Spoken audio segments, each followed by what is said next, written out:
এই হলো আমার বোন আলো।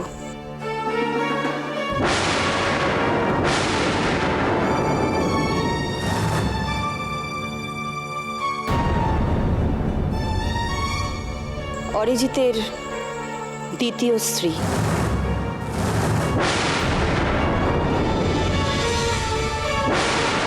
অরিজিতের দ্বিতীয় স্ত্রী। অরিজিতের দ্বিতীয় স্ত্রী। না, আমি দ্বিতীয় তৃতীয় মানি না। আমি আলোকেই বিয়ে করেছি, ওই আমার স্ত্রী। হ্যাঁ, আলোই। আর আমি বুঝি তোমার কেউ নই? আর আমি বুঝি তোমার কেউ নই? আমি বুঝি তোমার কেউ নই? আমি বুঝি তোমার কেউ নই?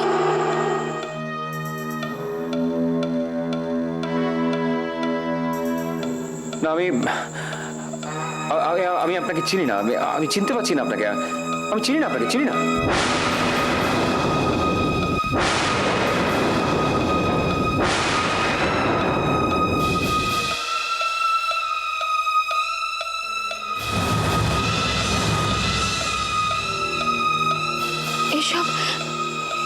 এসব তুমি কি বলছো? শোনো শোনো, একবার ভালো করে আমার মুখের দিকে তাকিয়ে দেখো তো। একবার একবার একবার আমার চোখে চোখ রেখে বলো, তুমি আমাকে চেনো না? আমি তোমার কেউ নই। না, বলছি তো আপনাকে আমি চিনি না। আমি দেখিনি কোনোদিন আপনাকে। আমি চিনি না, বলছি তো। হ্যালো আলো, আমাকে এখান থেকে নিয়ে চলো। আমার দম বন্ধ হয়ে আসছে। আমি এখানে থাকতে পারবো না। তুমি কোথায় নিয়ে এলে আমাকে? আকাশ, আকাশ শান্ত হও তুমি। আমি নিয়ে যাবো তোমাকে এখান থেকে, নিশ্চয়ই। আমি তো এখন তোমার সঙ্গে আছি। তুমি একটু শান্ত হও প্লিজ। শক্ত হও, শক্ত হও রানী, শক্ত হও। কি বলছিস কি মানি? শক্ত হব? আমি তো পাথর হয়ে গেছি রে। রক্ত মাংসের মানুষ হলে তোর রানী এখনো নিজের পায়ে দাঁড়িয়ে থাকতে পারতো না। কিছুতেই পারতো না, কিছুতেই না। অপর্ণা, আমি তো কিছু বুঝতে পারছি না। আমি বুঝিয়ে বলছি, আমি বলছি সব বুঝিয়ে। ওই যে বললাম না, অরিজিৎ যখন মেসোমশাইয়ের কাছে মানে আলো শ্বশুরমশাইয়ের কাছে গিয়েছিল, তখন ওর স্মৃতি অলরেডি চলে গেছিল। মানে স্মৃতি হারানো অবস্থাতেই ও আমাদের কাছে যায়।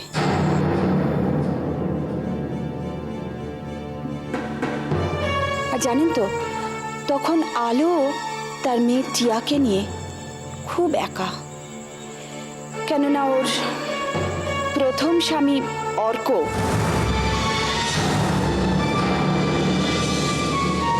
নিখোঁজ ছিল।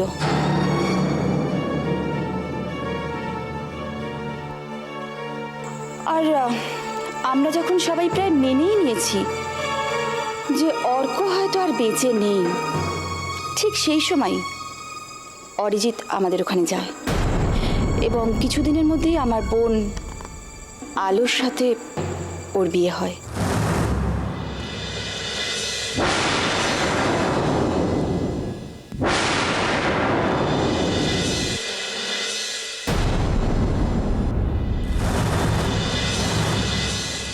সেই অর্থে আলো কিন্তু অরিজিতের বিবাহিতা স্ত্রী।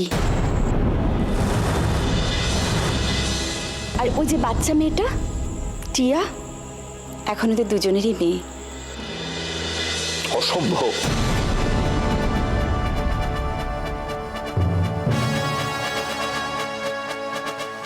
একজন স্ত্রী বেঁচে থাকতে সে আরেকবার কি করে বিয়ে করে?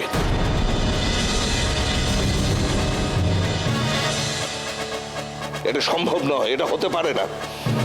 এ বিয়ে বৈধ নয়, এ বিয়ে আমি মানি না। এ বিয়ে বৈধ নয়, এ বিয়ে আমি মানি না। এ বিয়ে বৈধ নয়, এ বিয়ে আমি মানি না।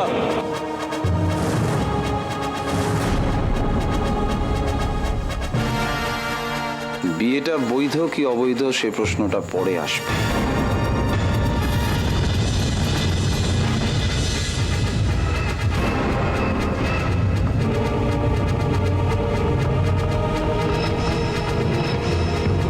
আসল কথা হলো যে স্মৃতিশক্তি হারিয়ে অরিজিৎ আকাশ হয়ে আলোকে বিয়ে করেছে। এখন ওর মন থেকে রানী, শুধু রানী কেন, আপনারা সবাই মুছে গেছেন।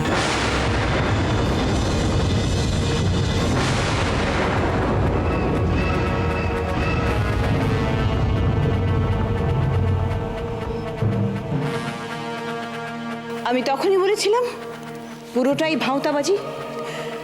অরি আমাদের চিনতে পারবে না, এটা হতেই পারে না। স্মৃতিশক্তি হারানোর গল্প সাজিয়ে একটা নকল অরিকে এখানে পাঠানো হয়েছে। আমার তো মনে হচ্ছে সেই খোকা। তার মানে কি বলতে চাইছেন কি আপনারা? আমরা অন্য একজনকে অরিজিৎ সাজিয়ে এখানে নিয়ে এসেছি? আশ্চর্য! আমরা তো উপকার করতে এসে দোষের ভাগী হয়ে যাচ্ছি। না, আপনাদের কেউই দোষ দেয়নি। যে যাই বলুক, আমি বুঝতে পেরেছি আপনারা আমার স্বামীকে নিয়ে এসেছেন।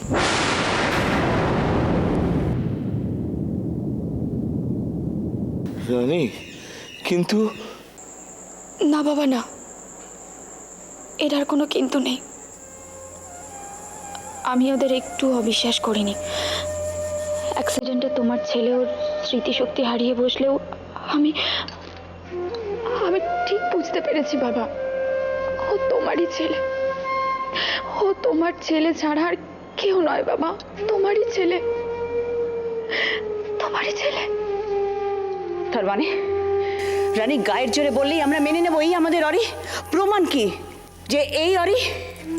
এই যে তোমার ভাই নয়, তারই বা প্রমাণ কোথায় বল? ওসব প্রমাণ আমি কিছু মানি না। রানী যখন বলেছো ওরি ওরি ওরি, এই তোরা ওদের সব গেস্ট রুমে নিয়ে যা, আমি এর শেষ দেখে ছাড়বো। আসুন রানীদি, তুমি বর্দাকে নিয়ে যাও, আমি এনাদের নিয়ে যাচ্ছি।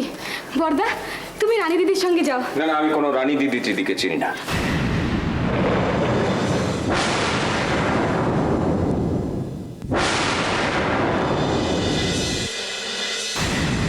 আমি আলোকে ছেড়ে কোথাও যাব না, কোথাও না। একে নতুন জায়গা, তারপরেও চোখে দেখতে পায় না। ওকে ছেড়ে আমি কোথাও যাব না, কোথাও না। তুমি আর হারান ওদের নিয়ে গেস্ট রুমে যাও। ঠিক আছে, চলো বর্দা। চলো আমরা ভেতরে যাই। আর চলুন, কোথায় যেতে হবে চলুন। তাহলে তোমরা একটু রেস্ট নাও, আমি কেটে পড়ি। কেটে পড়ি মানে? আরে বাবা, সবাই মিলে এখানে বসে থাকলে চলবে? ওদিকটা তো সামলাতে হবে নাকি? বাই ভাবি, বেস্ট অফ লাক। এসো।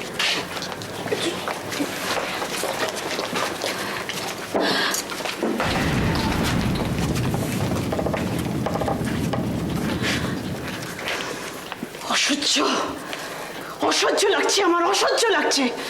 রানী, রানী তুই কি? দোহাই তোমার বর্দে, তুমি এখন আর আমাকে কিছু বলুন।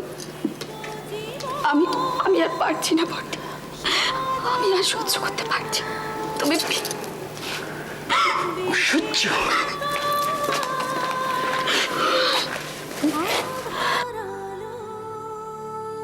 রানী, রানী,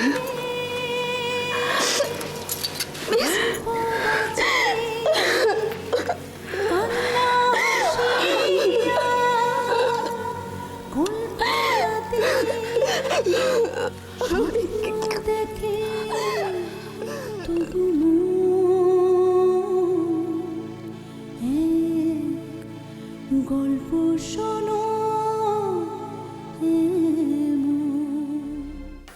না না, এভাবে চলতে পারে না, কিছু একটা করতেই হবে। আমাদের মিশনে যে চলতে পারে না, অসম্ভব, এ ধরনের কথার কোনো জায়গা নেই, তা তো তুমি জানো। স্যার, খাদ্য, বস্ত্র, বাসস্থান মানুষের বেসিক নিডস। আমাদের মাসের পর মাস থাকার ঠিক নেই, খাওয়ার ঠিক নেই, টাকা পয়সার সাপ্লাই ঠিক মতো নেই। আপনি এরপরে বলছেন অসম্ভব বলে কিছু নেই? আমি জানি তোমাদের খুব অসুবিধে হচ্ছে, কিন্তু সবাই মিলে এটুকু কষ্ট তো করতেই হবে। আমরা তো একটা নতুন দেশ গড়ার স্বপ্ন দেখেছি, সবাই মিলে এটুকু কষ্ট না করলে দেশটা তৈরি হবে কি করে? কিন্তু স্যার কষ্টের ভাগটা আমাদের কপালেই সবচেয়ে বেশি কেন? সৌনক স্যার তো আমাদের জন্য কিছু ভাবছেনই না। না না, তুমি ভুল করছো। সৌনক স্যার তোমাদের ব্যাপারে যথেষ্ট সচেতন। উনি নিজে সুপ্রভাতে ঢোকার চেষ্টা করছেন, আর ওনার সুপ্রভাতে ঢোকাটাই হবে সুপ্রভাতের ধ্বংসের বীজ রোপণ। আমার অনুরোধ তোমরা এইটুকু সময় ধৈর্য ধরে থাকো। ঠিক আছে, ওনাকে বলবেন সম্ভব হলে আমাকে ফোন করতে। রাখছি, বাই।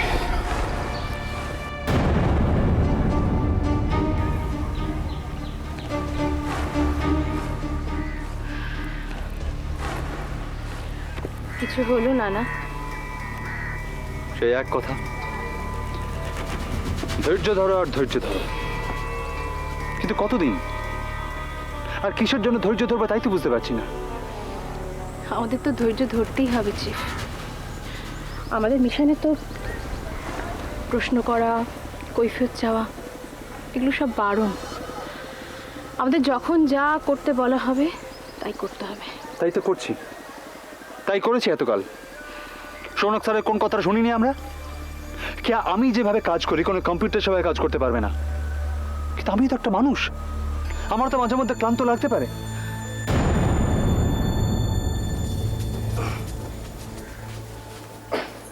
আসুন।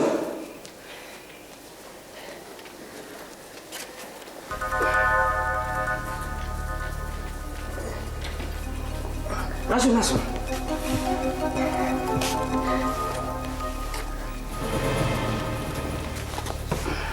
মা, এই ঘরটাই বুঝি আমাদের থাকতে হবে? হ্যাঁ, গেস্টরা এলে এই ঘরটায় থাকে। এটা গেস্ট রুম। সে তো বুঝতেই পারছি, কিন্তু আমরা যে গেস্ট এটা কি করে বুঝলে তুমি? আর তাছাড়া গেস্ট হলেও অতিথিদের প্রতি এবারের লোকেদের মানসিকতা যে খুব একটা উন্নত নয় সেটা বুঝতেই পারছি। কেন? এই ঘরটায় অসুবিধার কি হয়েছে? শোনো, এই ঘরটা আমার পছন্দ হয়নি, এটাই সবচেয়ে বড় অসুবিধা, বুঝলে? বর্দা, বর্দা, বর্দা শোনো। এসো আলো, এসো। বর্দা, বর্দা তুমি নিজের ঘর ছেড়ে এই ঘরে কেন ঢুকছো? এটাতে তো ওনাদের থাকার কথা। অর্থাৎ এ বাড়ির অতিথিদের জন্য যেখানে বস্তা পচা ঘরগুলো বরাদ্দ, সেখানে এ বাড়ির ছেলে আকাশ এখানে থাকবে কেন? তার জন্য তো রাজকীয় ব্যবস্থা করা আছে, তাই তো? আচ্ছা শোনো, কি যেন নাম তোমার? পরান না হারান, কি যেন নাম? হারান। হ্যাঁ হারান। শোনো হারান, আমার জন্য তুমি যে ব্যবস্থাই করো না কেন আমি থেকে যাব, কোনো অসুবিধা নেই। কিন্তু টিয়া রানী মানে এই বাচ্চাটার জন্য একটা ভালো ব্যবস্থা করো। আমাদের টিয়া রানী কিন্তু নরম গদি ছাড়া শুতে পারে না। সেটা নিয়ে আপনাকে ভাবতে হবে না। পাশের ঘরে এই বৌদি আর ওনার মেয়ের জন্য শোয়ার ব্যবস্থা করা হয়েছে, আর সেই ঘরের বিছানার গদি অন্যান্য ঘরের বিছানার গদির মতনই নরম তুলতুলে। এক মিনিট দাঁড়াও, কি বললে তুমি? পাশের ঘরে এই বৌদি আর বাচ্চাটার জন্য শোয়ার ব্যবস্থা করা হয়েছে, আর এ আকাশ এও তোদের সাথেই থাকবে? সে আবার কি কথা? বর্দার ঘরে তো রানী দিদি আছে। বর্দার ঘরে কোন দিদি আছে সেটা আমার জানার দরকার নেই, আমি জানতেও চাই না। আমি শুধু একটাই কথা জানি যে আমার বোন আলো আকাশের বিবাহিত স্ত্রী, মানে বিয়ে করা বউ। স্বামী স্ত্রী একসাথে থাকবে, এটাই স্বাভাবিক। যাও, আমার বোনকে আর এই টিয়াকে আকাশের ঘরে নিয়ে যাও, যাও। পারবো না। রানী দিদির ঘরে বর্দা ছাড়া কারো টাই হবে না, সে আপনার বোন হোক আর যেই হোক।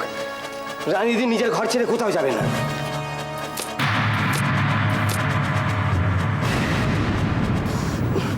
পয়সা দিয়ে চাকর বাকর রাখলেই শুধু হয় না,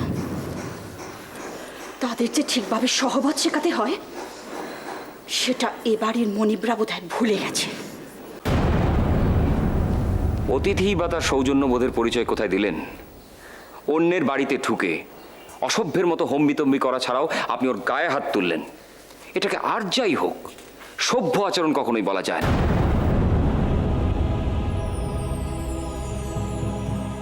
না না, কাজটা আপনি মোটেই ঠিক করেননি। আপনাকে স্বীকার করতেই হবে আপনি অন্যায় করেছেন।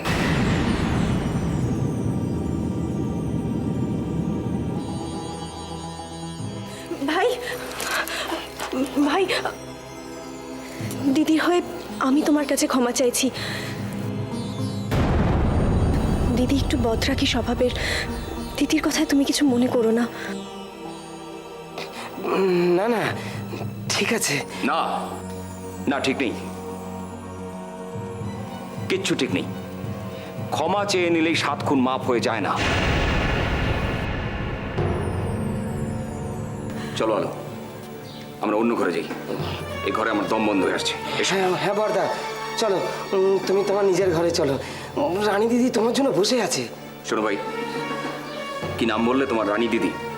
তাকে বলে দিও এখন নয়, আমি পরে কোনো সময় তার সঙ্গে দেখা করে নেব। এখন যেখানে আলো আর টিয়ার থাকার ব্যবস্থা হয়েছে, আমাকে সেই ঘরে নিয়ে চলো। ও মা, সে কি কথা গো? হ্যাঁ, নিজের ঘর ছেড়ে তুমি? নিজের ঘর তোর বুঝি না। আলোকে ছেড়ে আমার পক্ষে একা অন্য ঘরে থাকা সম্ভব নয়। তাহলে আমরা অন্য কোথাও চলে যাচ্ছি। না না, সে কি কথা? ঠিক আছে, তুমি যা বলবে তাই হবে। তুমি পাশের ঘরেই থাকবে। চলো, এসো। চলো আলো।